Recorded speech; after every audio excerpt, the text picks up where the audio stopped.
Halo pemirsa Buser SCTV, kecelakaan adalah penyebab kematian tertinggi ketiga di Amerika setelah penyakit jantung dan kanker. Dan khusus kecelakaan yang disebabkan oleh kendaraan bermotor, angkanya tahun ini mencapai rekor tertinggi sejak tahun 2006. Pandemik diduga menjadi salah satu penyebabnya.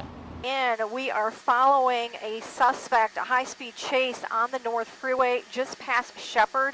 Speeds exceeding more than 80 miles per hour. Again, outbound. Kematian akibat kecelakaan di Amerika adalah yang ketiga tertinggi setelah kematian karena penyakit jantung dan kanker.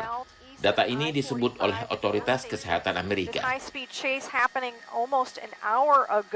Kematian akibat kecelakaan ada 3 penyebab, yaitu karena terjatuh, kecelakaan lalu lintas, dan akibat keracunan bahan kimia tertentu.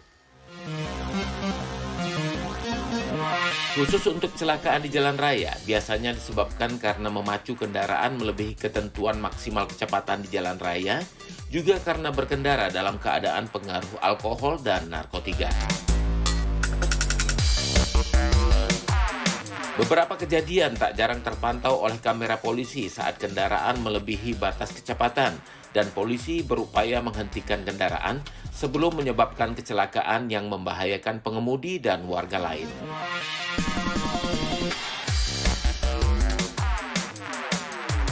Beberapa kejadian merupakan gabungan dari beberapa kesalahan, misalnya memacu kendaraan dengan kencang, dan saat polisi berusaha menghentikan kendaraan, pengendara memacu kendaraan lebih kencang untuk menghindari penangkapan oleh polisi.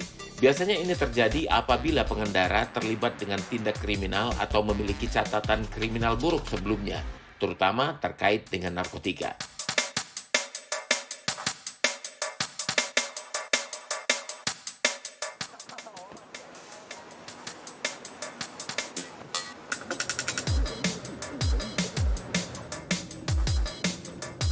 Sekitar 20.000 jiwa meninggal di jalan raya hanya dalam waktu 6 bulan pertama di tahun 2021, menurut data dari Departemen Transportasi Amerika.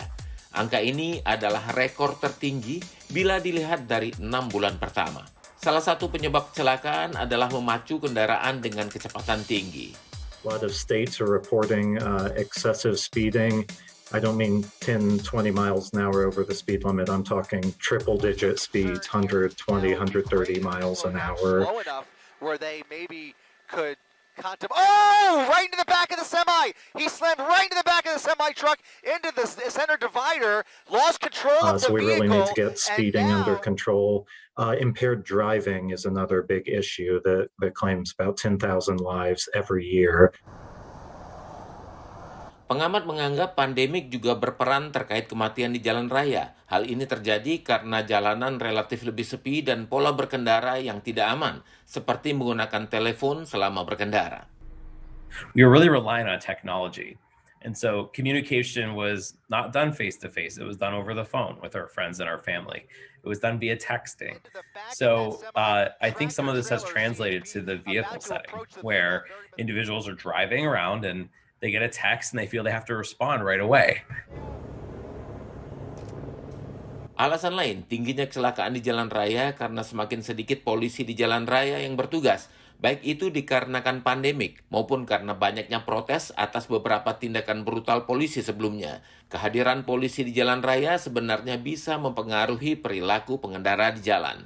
Officers on the road can really reinforce that point and to address the most dangerous drivers too. You know, a police officer can take a drunk driver off the road with an arrest, and that could potentially prevent a crash. Beberapa negara bagian di Amerika seperti North Dakota dan West Virginia telah menyatakan akan meningkatkan jumlah polisi patroli di jalan raya pada bulan Desember untuk mengantisipasi lalu lintas pada musim liburan Natal dan Tahun Baru. Mereka juga menambah jumlah papan peringatan terkait hukuman yang bisa diterima bagi pelanggar aturan jalan raya.